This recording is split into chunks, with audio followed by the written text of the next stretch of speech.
It has been almost a month since election night, but Kamala Harris is still asking her supporters to give her more money.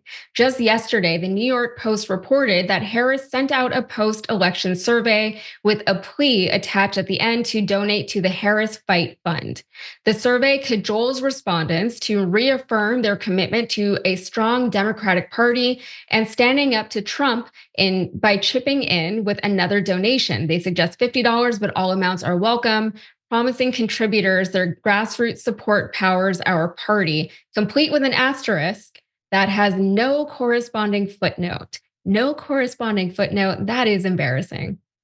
Politico has reported that despite raising a massive $1.4 billion, the Harris campaign had $20 million in debt by the end of the election. Now, the Harris campaign officials have repeatedly insisted that that is not true, but the fundraising emails continue. More from Politico. Even a quick donation of $50 is enough to help us in this fight, said one email sent 2 weeks after Election Day. And with only hours left to hit our goal today, now is the best time to rush your support.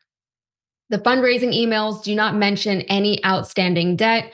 One Harris campaign official did concede the following, however, saying some fundraising was necessary for costs associated with shutting down the campaign, including maintaining some staff, closing offices, and making sure remaining financial reports are in compliance. Here's more on where that money could be going per Politico. The post-election fundraising emails from Harris have been raising money for one of the joint fundraising committees affiliated with her campaign. Per fundraising disclosures, money raised through the committee goes first to the DNC, then her campaign's recount account, and then to state parties. It feels to me like they should have been able to look ahead a little bit and see that they would need money for all these, post-election expenses and maybe manage their budget a little bit better. But alas, here we are. RFK Jr. has also been fundraising after the election, but he has at least been openly admitting to his supporters that he needs the money to pay off his campaign debt. And you know what? We love the transparency. President-elect Donald Trump has been doing some fundraising as well, as I'm sure you can imagine. Recent fundraising messages have primarily hawked merchandise, including Christmas MAGA hats and holiday ornaments or other giveaways, like a chance to attend the inauguration in January. Oh my God, as if the holidays aren't stressful enough for people, let's throw in a MAGA hat at the Christmas dinner table.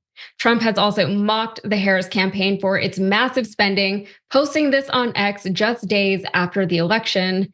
He said, I am very surprised that the Democrats who fought a hard and valiant fight in the 2020 presidential election, raising a record amount of money, didn't have lots of dollars left over. Now they are being squeezed by vendors and others. Whatever we can do to help them during this difficult period, I would strongly recommend we, as a party, and for the sake of desperately needed unity, do.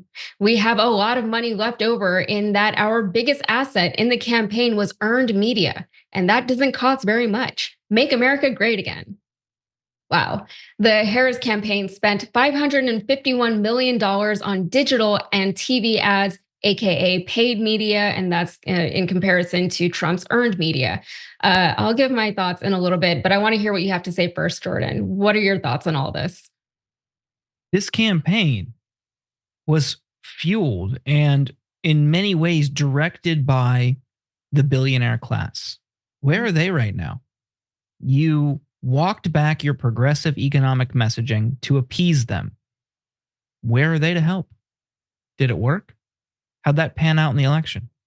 So I feel zero remorse. I feel zero sympathy for the Harris campaign and the situation that they are in right now. And I understand it's costly to run a campaign and they had a short runway. But they knowingly, at the behest of people like Tony West, her brother-in-law, who is a corporate executive at Uber, cut back and walked back some of their progressive economic messaging because they wanted to win over CEOs and billionaire donors. And those same influential forces were pushing to fire Lena Khan at the FTC because she's cracking down on antitrust. She had a more regressive stance on the capital gains tax than Biden. And that is something that purely benefits the rich, the investor class. All of these people led her to failure. All of these people had their hands in her blowing a wide open layup against Trump and losing the campaign, handing over power to someone who is corrupt, someone who is anti democratic, a potential and wannabe dictator. This is not somebody that we are in great hands with. But because the campaign built their apparatus around appeasement for the billionaire class, they don't have any momentum afterward. People are frustrated, people are angry, people are pointing fingers. And to say that this campaign was fueled by the grassroots, get like can't even accurate. I can't fully say what I want to because it's so insulting. No, Mhm. it's not. And they know it's not. But they're looking to small dollar donors to cover this debt because they're too scared to ask the billionaire donors. These are the people you wanted to win them over. Where are they now? And they knew these people didn't care about the campaign. They knew they didn't have the campaign's best interest at heart. They were trying to find a balancing act between getting voters to show up and keeping these people happy. And for years, cycle after cycle, we see Democrats continuing to cave and try to appease the billionaires with mixed results. In this case, it definitely and embarrassingly did not work. But they know these people don't care about the candidate or the campaign or the party. They just want to use them as a vehicle for further enriching themselves. Well, go hit them up. Mhm.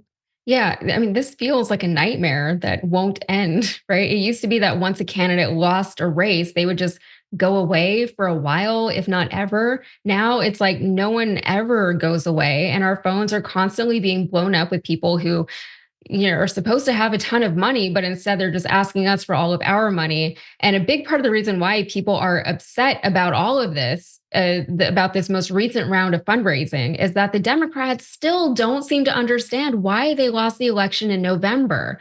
We've been telling them why. I know we do it here on the show all the time. We told them for months leading up to the election that they were losing support and why they were losing support specifically. And, you know, they didn't adjust course, right? It was like what you said. They adjusted, but with the billionaires, they worked to appease these specific people. They wanted that big money donor. They wanted to say, oh, we pulled in all this money, but they didn't care about where that money was coming from as much as they really should have. We gave them countless opportunities to do better and to solidify their base.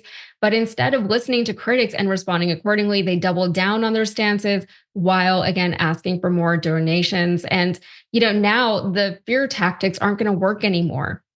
The worst possible thing that could have happened, according to them, has already happened. Now they're trying to say, well, this is for the Kamala recount.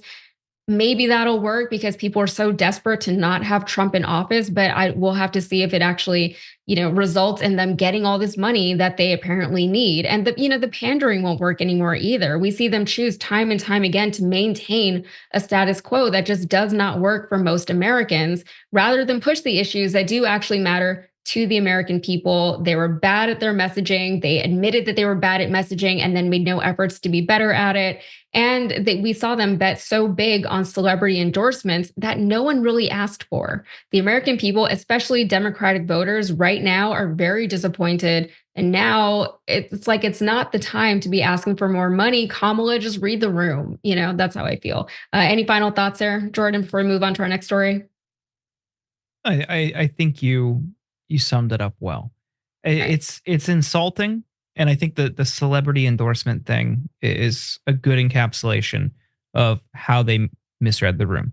You Mhm. had poll after poll with voters saying the economy is their number one concern. She didn't break from Biden on the economy because she wanted to sell Bidenomics. And this is something that a lot of Dem Party loyalists have insisted for the past few years was great. And inflation wasn't an issue.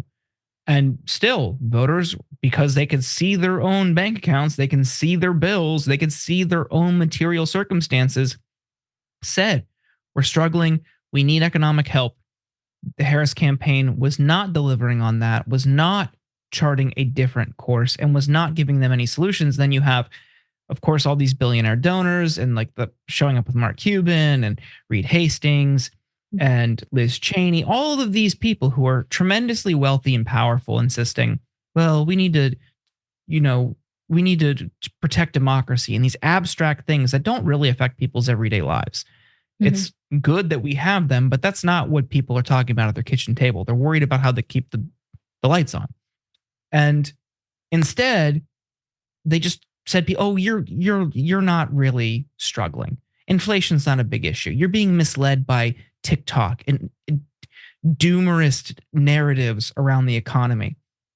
The biggest flaw here is that they didn't take people seriously. They didn't care about their voters. And again, that's why this line that the grassroots powers our party is disproven by the party's actions. Mhm. Don't help them. Let them fend for themselves. Who cares? And a free piece of advice for them: if they really wanted to be successful in this effort, they would rebrand all of this messaging into something oppositional, not how can you can help us in this fight. Fight with what? What are you doing right now? So if you're going to support anything right now, support a progressive political organization that's actually putting in the work on the ground to stop Trump and fight back against Trump. Don't put it into the DNC. If you enjoyed this video, that's because of our members. They make us independent, they make us strong, and they make us honest. Become a member today by hitting the join button below.